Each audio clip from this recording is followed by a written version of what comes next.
Magandang umaga, Luzon, Visayas at Mindanao. Narito na ang nagkakaisa at pinakamalawak na pagbabalita sa pangunguna ng Presidential Communications Office, kabilang ang PTV, Presidential Broadcast Service, Philippine Information Agency, Philippine News Agency at IBC. Ihahatid namin sa inyo mga komprehensibo at mahalagang balita mula sa iba't ibang bahagi ng bansa. Ito ang Balitang Pambansa. Ngayong umaga sa Balitang Pambansa, Bagyong Nika inaasahang maglalandfall ngayong umaga sa Isabela. Ilang lugar sa bansa kabilang ang Metro Manila nagsuspindi na ng klase dahil sa panibagong bagyo. Pangulong Ferdinand R. Marcos Jr. personal na dinalaw at binigyan ng tulong ang mga residenteng nasalanta ng bagyong Marce sa Ilocos Norte. Mga residenteng naapektuhan ng bagyo, lubos ang pasasalamat sa natanggap na tulong mula sa gobyerno. Low pressure area na nasa labas ng Philippine Area of Responsibility o PAR, isa ng tropical depression. Mga probinsyang tatamaan ng bagyo naghahanda na. Mga paaralang nasira dahil sa bagyong Marce sa lalawigan ng Cagayan, iniutos ni Pangulong Marcos Jr. na i-rehabilitate. At Pangulong Marcos Jr. isinusulong ang whole of nation approach na pagtugon ng pamahalaan para sa pagbangon ng mga naging biktima ng kalamidad.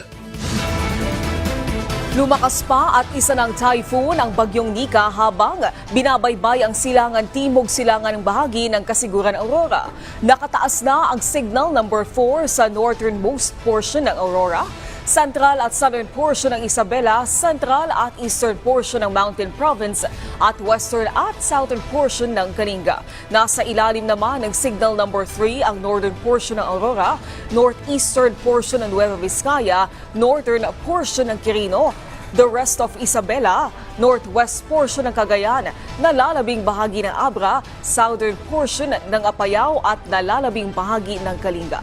Narito naman ang mga lugar na nasa ilalim ng signal number 2 at 1.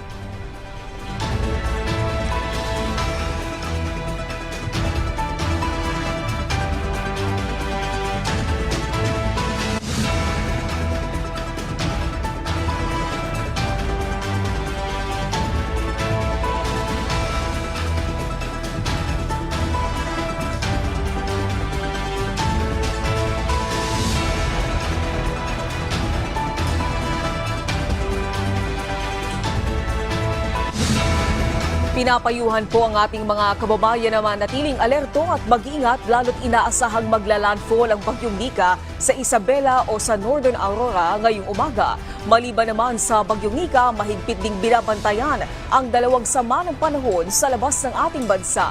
Ang update yan alamin kay Pag-asa Weather Specialist Alzar Aurelio. Magandang umaga po, Sir Alzar. Si Bagyong Nika ay medyo malapit na po sa Kalupaan. Kasalukuyan ang layo ng sentro ng bagyo ay nasa 100 kilometers east-southeast ng Kasiguran Aurora.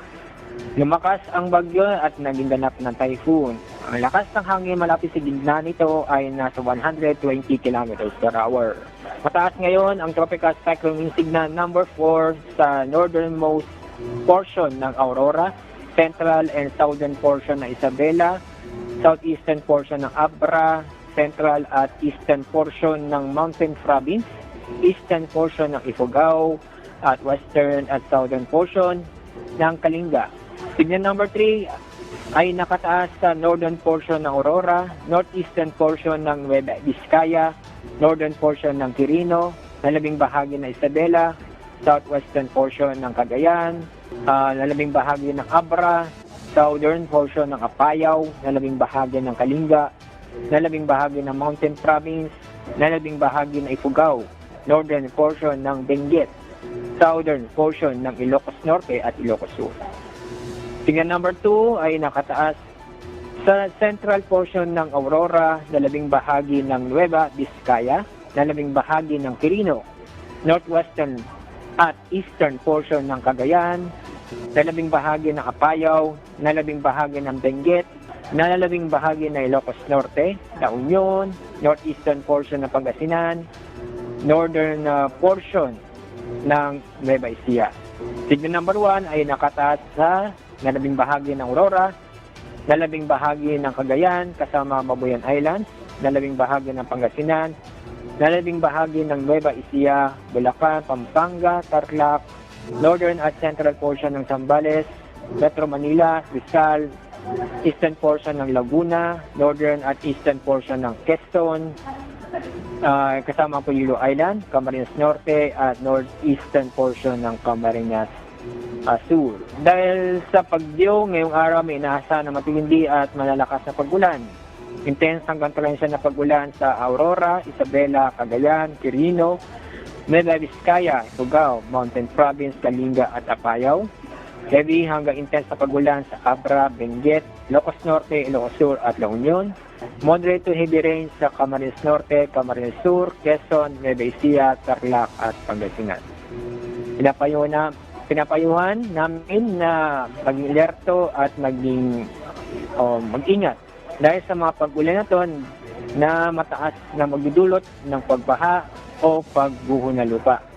Pinapayon din namin na makipag-ugnayan sa local government official at alamin ang litas na lugar o evacuation center. Samantala, yung low pressure area na sa labas ng PAR ay naging ganap na tropical depression. Nanatili na sa labas pa rin ng Philippine Area of Responsibility at ito'y malayo sa ating bansa, nasa east of ng Visayas. Wala pa epekto sa ating panahon ngayon. At maaaring bukas o ngayong linggo pumasok ito sa ating Philippine Area of Responsibility. Ang susunod na pangalan after ni Nika ay Ophel. Itong naman si Bagyong Nika, kapag hindi magbabago ang kanyang pagkilos, maaaring mag-landfall ngayong umaga sa Isabela o sa Northern Aurora. At inaasang lalabas ng Philippine Area of Responsibility bukas ng umaga. Yan ang ating update sa binabantayang bagyo. Mula sa Pag-asa, ako po si Alzar D. Aurelio. Maraming salamat Pag-asa Weather Specialist Alzar Aurelio. Samantala, nasa 8,000 food packs ang hiling ng mga lokal na opisyal ng Pagudpud sa Department of Social Welfare and Development sa Region 1 para sa kanilang mga residente. Ang detalye tungkol dyan sa Balitang Pambansa ni Rani Dorilag ng Radyo Pilipinas Lawag. Nasa mahigit 1,000 na family food packs mula sa DSWD ang ibinigay sa mga residente ng Poblasyon 2 ng bayan ng Pagudpud, Ilocos Norte sa pangunguna ni Pangulong Ferdinand R. Marcos Jr. Ayon kay Pangulong Marcos, hiniling sa mga residente na sabihin lamang sa LGU ang mga kailangan matapos maapektuhan ng Bagyong Marce. At kung meron pa kayong ibang pangangailangan, andyan po ang ating LGU, nandyan ang provincial government, andyan din po ang mga ahensya ng gobyerno, lapitan nyo na po.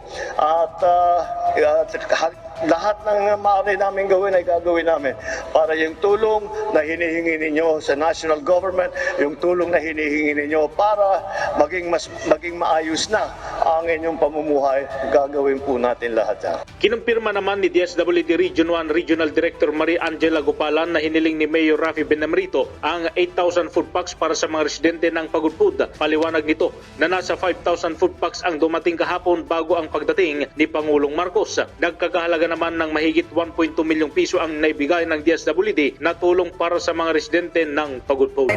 Maayos naman ang aming ugnayan with Mayor Benemerito.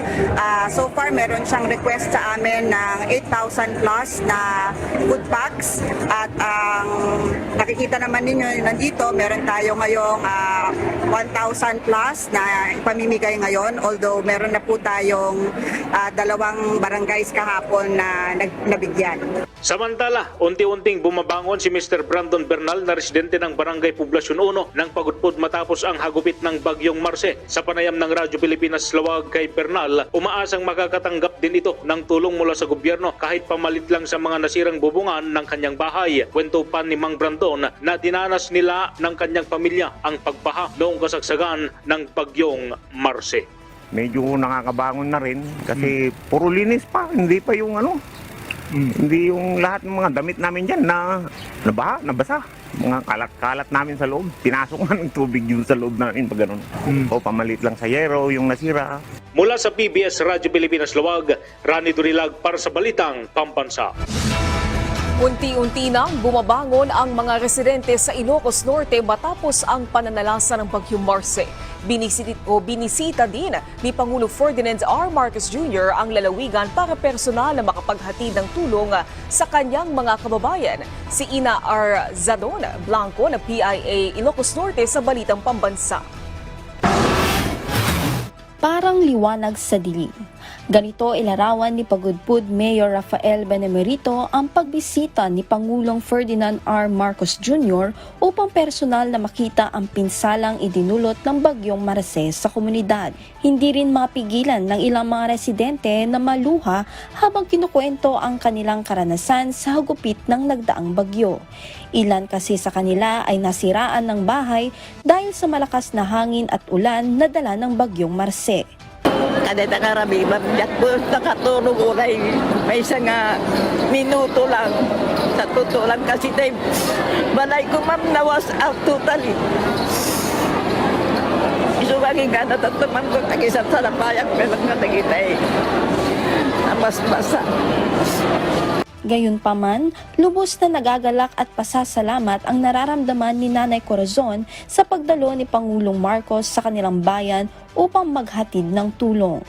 Bagamat ganito ang sinapit ng kanyang pamilya, malaking bagay para sa kanya ang tulong na dala ng Pangulo sa kanyang pagbisita sa kanilang bayan. Anila, ito ay makakatulong sa kanilang tuloy-tuloy na pagbangon, lalo pat may inaasahang mga bagyo na paparating na naman sa rehiyon. Mula sa Philippine Information Agency, Ilocos Norte, Ina Arzadon Blanco para sa Balitang Pambansa. Nagsagawa rin ng pagbisita si Pangulong Ferdinand R. Marcos Jr. sa mga residenteng nasalanta ng Bagyong Marce sa Cagayan. Ang mga residente labis ang pasasalamat dahil sa tulong ng Pangulo. Si Oliver Bacay ng PIA Region 2 para sa Balitang Pambansa. Sina Lola Serafina, Perlita at Nena, mga residente ng Bugay, Cagayan, kabilang sa mga nakaranas na matinding hagupit ng Bagyong Marce. Maluha-luha nilang ikinuwento ang kanilang karanasan ng gabing humagupit ang bagyo. Katulad din ng iba nilang mga kababayan, nagising sila kinaumagahan na wala na ang bubong ng kanilang mga tahanan. Gayunman, ipinagpapasalamat pa rin ng mga ito na walang nasaktan sa kanilang pamilya. Idi kapig sa ti bagyo sir, riniba na day di patagwab me nga ayan ti paggigyan namin ti salas me. Apo ko gyaman na kunay ti gobyerno sir, no da may tulong nyo kada kami tamaat at andagay pagitid amin. Agyam-yaman na kunay, manta umay ni ako presidente kanigob. Lubos din ang pasasalamat ng mga lokal na opisyal sa pagbisita ng Pangulong Ferdinand R. Marcos Jr. sa lalawigan upang personal nitong makita ang naging pinsala ng bagyo. 2 buwan ang iniatas ng Pangulong Marcos para sa rehabilitasyon ng mga nasirang government infrastructures tulad ng mga eskwelahan, kalsada at tulay na nasira dahil sa bagyo. Paspasan ito, 2 months kailangan matapos ito. And pati yung design, tinitingnan na rin nila. Para naman kay Mayor Licerio Antiporda III ng Bayan ng Bugay, malaking bagay ang pagbisita ng Pangulo sa kanilang bayan dahil ito ang nagbibigay ng pag-asa sa mga nasalanta. Kahit na bagyo tayo na malungkot, ngingiti tayo dahil nandito yung Pangulo ng Republika.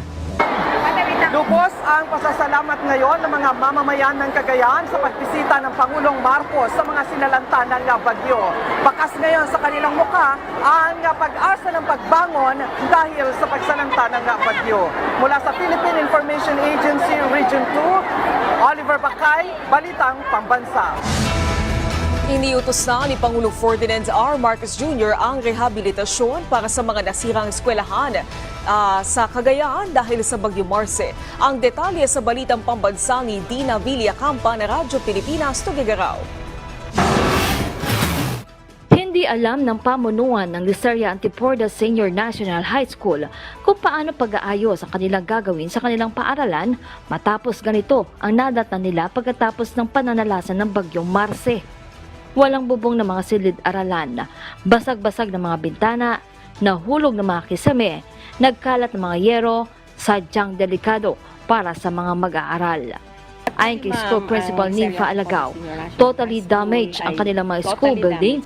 Kung meron mang natira, 3 silid-aralan lamang na hindi kakayaning okupahin ang nasa mahigit 1,300 na mag-aaral doon. Totally damaged na po. Actually, we only have 3 classrooms available for face-to-face classes. We cannot compromise also the safety of our students. Dahil sa tabig dagat, laging nakakapagtala ng sira ang eskwelahan tuwing may bagyo sa extreme northern Luzon. Sa katunayan, nagtamo ito ng pinsala ng bagyong Christine nitong Oktubre, Leon nitong Nobyembre at tuluyan ng bumigay nitong bagyong Marse. Kayang hiling nito, rehabilitasyon ng buong eskwela at nang may ligtas na papasukang paaralan ang mga mag-aaral doon. Panawagan ko na lang po siguro, ma'am, is to release the budget immediately so that we can continue the face-to-face classes. So that the learners can still come to school face-to-face at mas may matutunan yung mga bata rather than staying at home with their modules. Mismo ang Pangulong Ferdinand R. Marcos Jr.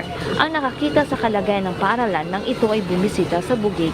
Ang atas nito, maagap na pagpapagawa ng mga nasirang mga paaralan at mga estruktura sa probinsya. Pagka bagyo, pagka salanta, pagka may magkaroon ng disaster, ay lagi namin sinasabi, hindi kaya ng isang department gawin lahat.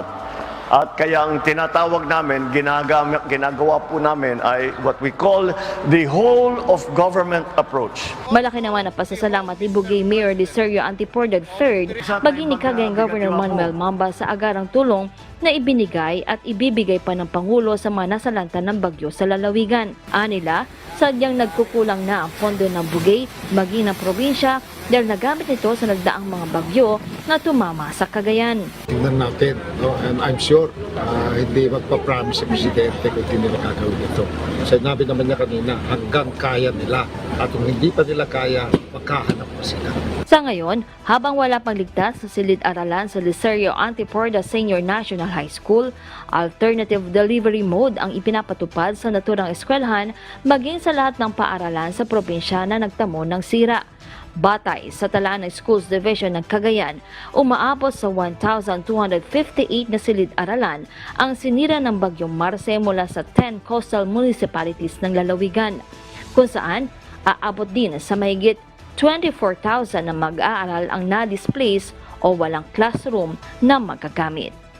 Mula sa Radyo Pilipinas, Tugigaraw, Dina Tudao Villacampa, Balitang Pambansa. Muling tiniyak ni Pangulong Ferdinand R. Marcos Jr. na ginagawa ng pamahalaan ng lahat para agad na maayos sa mga paaralang sinira ng bagyong Marse sa Cagayan. Si Isaiah Mirafuentes ng PTV sa Balitang Pambansa Live. Sa dito ngayon sa Tugigaraw City, sakop ng probinsya ng Cagayan. Hindi pa man sila nakakabangon matapos ang hagupit ng bagyong Marse. Posible pang tamaan ng probinsya ng bagyong Nika. Pero bago nito, matapos bisitahin ng Pangulo ang probinsya ng Cagayan kahapon, binisita rin niya ang bayan ng Pagudpud sa Ilocos Norte upang tingnan ang sitwasyon doon matapos ang paghagupit ng bagyong Marse. Bakas pa rin ang hagupit ng Typhoon Marse sa Pagudpud, Ilocos Norte. Ayon sa mga residente, ito na ang pinakamalakas na bagyo sa kanilang lugar. Talagang malakas ang bagyo dito, lalo na sa yung hangin. Halos lahat ng bahay, nasira yung mga bubong. Kasama ang bayan sa dinalo ni Pangulong Ferdinand Bongbong Marcos Jr. Personal niyang nakita ang sitwasyon sa lugar. Gaya ng nawasak na seawall sa Barangay Poblasyon 1. Unang sinira raw ito noong pangbagyong Egay. Pero tuluyan ang nasira sa pananalasa ng bagyong Marse. So meron tayong konting infrastructure na sira. Mabuti na lang yung seawall na yan, in process yan, ginagawa na talaga yan. Kung makita ninyo, may daan na may parang may seawall, pero yung bago, meron ng pasada sa taas. At yun na lang ang itutuloy natin. Good news ng presidente sa mga residente. Mabuti naman, doon pa lang nung tinitignan namin yung seawall, nakita na namin saan tayo pwedeng kumuha ng pondo, kung saan tayo, ano yung gagawin natin. Ibibid na pala in 2 weeks, 3 weeks, ibibid na pala yung project niyan, itutuloy na, kaya't mabilis. Gumagawa na rin ng paraan ng pamahalaan para sa mga nasirang paaralan. Kaya kasama natin si Secretary Sani Angara ng DepEd, ay tinignan naman namin yung sira sa mga schoolroom at yun ang hinahanapan namin ng paraan para mabilis natin maayos, para makabalik ang mga bata para makapasok ulit.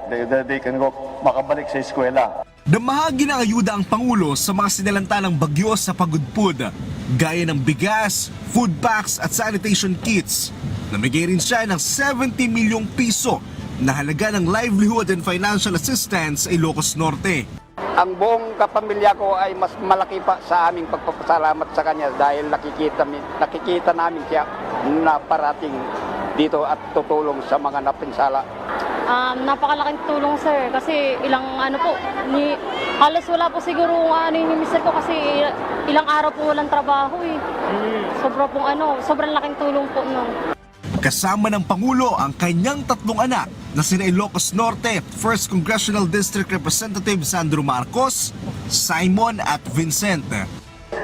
Dito lang po kami para tignan na maganda ang inyong ang pagbigay ng tulong. At kung meron pa kayong ibang pangangailangan, andyan po ang ating LGU, nandyan ang provincial government, andyan din po ang mga ahensya ng gobyerno, lapitan nyo lang po. At lahat ng maaari namin gawin ay gagawin namin. Ayon sa National Disaster Risk Reduction and Management Council o NDRRMC, halos 3,000 pamilya katumba sa apektado ng Bagyong Marce sa Ilocos Norte. Bayan ng Pagudpud ang pinakanapuruhan. Aabot sa mahigit 1,500 kabahayan ang total and partially damaged dahil sa Bagyong Marce. Thankful kasi may halintulad ko to na isang madilim na lugar na merong ilaw na nagiging inspirasyon at pag-asa ng ating mga kababayan na meron tayong katulong sa pag-ahon muli. Wala pang power supply sa Pagudpud dahil maraming poste ang natumba sa Bagyong Marce.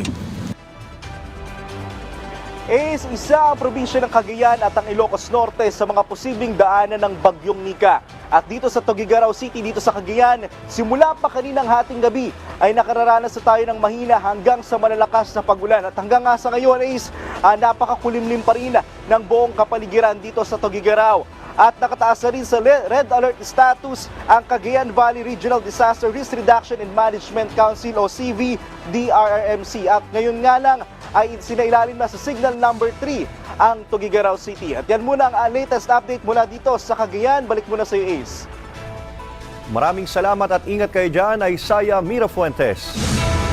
Isinusulong ni Pangulong Ferdinand R. Marcos Jr. ang whole-of-nation approach sa pagtugon ng pamahalaan para sa pagbangon ng mga biktima ng kalamidad. Si Alvin Baltazar na Radyo Pilipinas sa Balitang Pambansa. Sa gitna ng sunod-sunod at tila wala ng katapusang pagtama ng bagyo sa bansa, ipinahayag ni Pangulong Ferdinand R. Marcos Jr. na hindi naman nag-iisa ang pamahalaan para tugunan ang pangangailangan ng ating mga kababayan na sinalantan ng mga nagdaang kalamidad. Ayon sa Pangulo, hindi lang mga ahensya ng pamahalaan ang nagsasani puwersa at nagtutulong-tulong kundi pati ang mga nasa pribadong sektor ay matindi rin ani ang pagnanais na makaagapay sa mga naapektuhan. Kaya kung mayroon ani ang whole of government approach, ngayon ayon sa Presidente ay mayroon na ding whole of nation approach.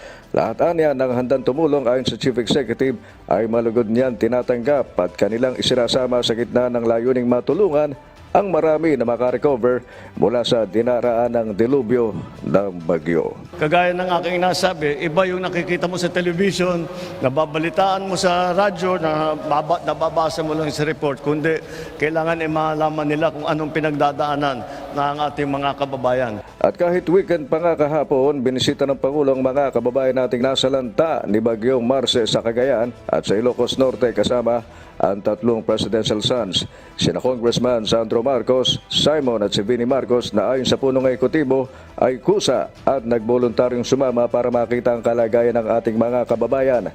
Ayon sa Chief Executive, mabuting makita mismo ng kanyang mga anak kung ano ang matinding pinagdaanan ng ating mga kababayan.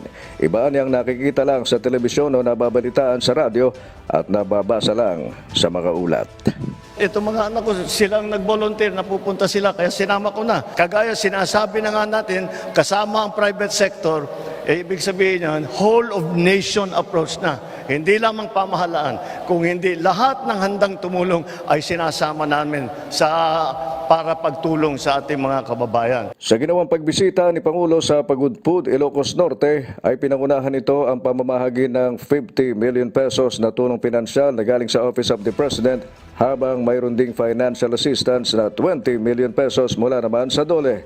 Nasa 80 million pesos at suporta mula sa iba't ibang ahensya ng pamahalaan gaya ng BFAR, DSWD, NIA at Department of Agriculture ang ipinagkaloob naman sa Cagayan na pinangunahan din ni Pangulong Ferdinand R. Marcos Jr. Mula sa Palasyo ng Malacanang, Alvin Baltasar ng Radyo Pilipinas para sa Balitang Pambansa. Naka-red alert status na ang probinsya ng Aurora sa harap yan ng epekto ng hagupit ng Bagyong Nika. Target ng Aurora LGU ang zero casualty sa pananalasa ng bagyo, kaya't mahigpit na nakaantabay ang mga ahensya ng pamahalaan. Si Michael Taroma ng PAA sa Balitang Pambansa. Michael. Nakalerto na ang iba't ibang tanggapan ng pamahalaan sa posibleng maging epekto ng Bagyong Nika sa lalawigan ng Aurora. Pinangunahan ni Gobernador Renato Tolentino ang pulong ng PDRRMC kahapon kung saan napagdesisyonan na itaas sa red alert status sa buong probinsya. Itinataas sa red alert status kapag kinakailangang ipatupad ang maximum preparedness at immediate response measure sa mga lugar na sentro ng bagyo. Suspendido na rin ang trabaho sa mga tanggapan ng gobyerno at klase sa lahat ng antas, mapapampubliko man o pribado ngayong araw, 11 ng Nobyembre. Kaugnay nito ay nakaantabay rin ang pamahalaan para sa posibleng preemptive at forced evacuation kung sakaling kailanganin, gayon din ang gagawing seguridad na magmumula sa kapulisan, kasundaluhan, Coast Guard at iba pa. Kasalukuyan namang nakamonitor na ang lokal na DRMO sa mga barangay na malapit sa ilog, bundok at coastline sa area na delikado para sa pagbaha, landslide at storm surge. Pinaabisuhan na rin ang mga mangingisda na huwag na munang lumayag at itaas sa ligtas na lugar ang kanilang mga bangka. Bilang parte ng paghahanda, nag-repack na ang Provincial Social Welfare Development Office ng mga relief goods kasama ang iba pang mga volunteers sa Aurora Trading Center. Bukod pa rito ang 5,000 kahon na paparating na food packs sa lalawigan para sa prepositioning. Kasamang nakahanda rin ang mga gamot, heavy equipment at iba pang mga kagamitan sa pagresponde at pagtiyak ng kaligtasan ng mga residente. Hinihikayat din ng mga maglalakbay at turista na huwag na muna magbiyahe para sa kanilang kaligtasan at upang maiwasan ang pagka-stranded. Nanawagan naman sa Gobernador Tolentino na magtulungan, magsama-sama at magkaisa sa pagsubaybay, pagbantay at pagresponde kaugnay sa banta ng bagyo. At agad na ipaalam sa kinauukulan ng anumang emergency upang agad itong maaksyonan. Target ang pamahalang panlalawigan ng zero casualty tuwing may bagyo at iba pang kalamidad. Mula sa Philippine Information Agency, Gitang Luzon, Michael Taroma para sa Balitang Pambansa. Maraming salamat, Michael Taroma. Gobyerno at pribadong sektor magkatuwang sa pagpapaabot ng tulong sa mga naapektuhan ng sakuna. May Balitang Pambansa si Clazel Pardilla ng PTV. Nakatakdang maglayag ang BRP Davao del Sur sa Batanes para maghatid ng tulong sa mga biktima ng Bagyong Marce. Magdadala ito ng 100,000 kilo ng relief goods gaya ng bigas, hygiene kit, materyales sa paggawa ng bahay at iba pang ayuda mula sa iba't ibang sangay ng gobyerno at pribadong sektor. Tiniyak ni Defense Secretary Gilberto Teodoro Jr. ang pagkakaisa ng pampubliko at pribadong sektor para lubos na matulungan ang mga nasalanta, alinsunod sa utos ni Pangulong Ferdinand R. Marcos Jr. Bukod sa libo-libong food pack, nag-deploy ng mga mobile command center ang Department of Social Welfare and Development sa mga lugar na hinagupit ng Bagyong Marce. Layo nitong paigtingin ang pagbibigay ng tulong sa mga rehiyon ng Ilocos, Cagayan at Cordillera. Gamit ang Mobile Command Center, na-charge ng senior citizen na si Estelita ang kanyang mga gamit habang walang kuryente sa kanilang lugar sa Bugay, Cagayan. Mayroon din itong TV at Wi-Fi para magkaroon ng linya ng komunikasyon ang mga apektadong residente. Bukod sa patuloy na pag-agapay sa mga biktima ng sakuna, inihahandaan na ng pamahalaan ang tulong sa mga posibleng daanan ng Bagyong Nika. Yung pag-uutos ng ating Pangulo na ibigay yung quality care kasama yung medical, no? Lalo na doon sa mga evacuation centers. At yung iba pa, yung mga malinis na tubig, siyempre safe yung titirhan nila, yung pagkain, yung mga family packs, hygiene kit. Meron tayong sapat na resources.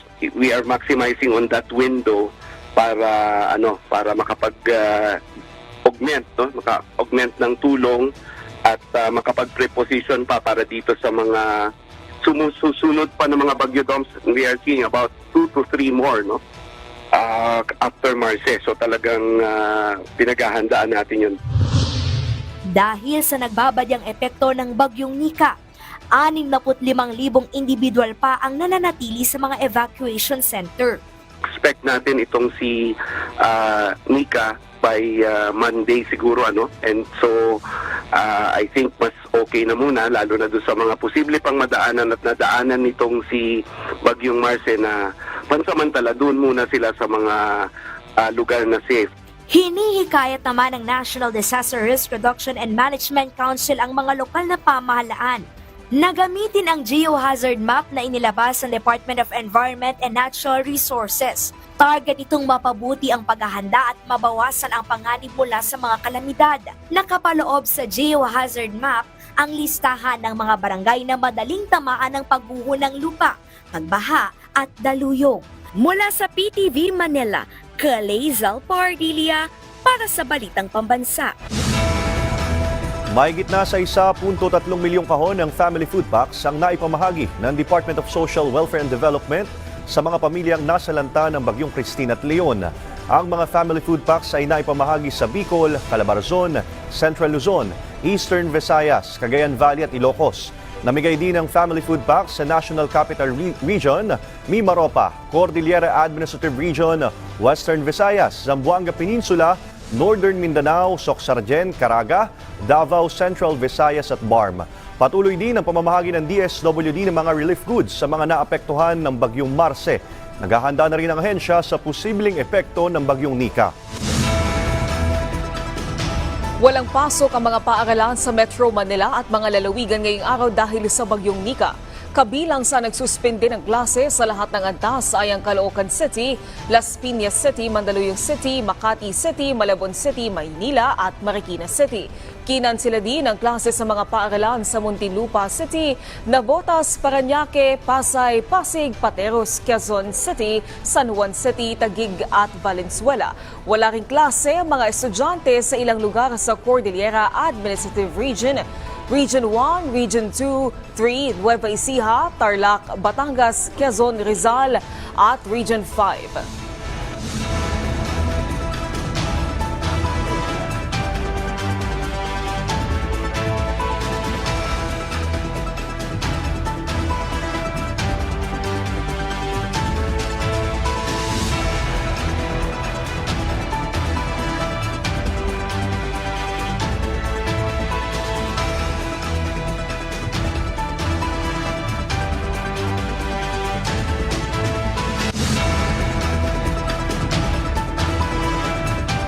Maraming salamat sa pagsama sa amin ngayong umaga. Tumutok muli sa ating programa mamayang alas 12 ng tanghali kasama ang buong pwersa ng Presidential Communications Office. Ako po si Ace Medrano mula sa IBC 13.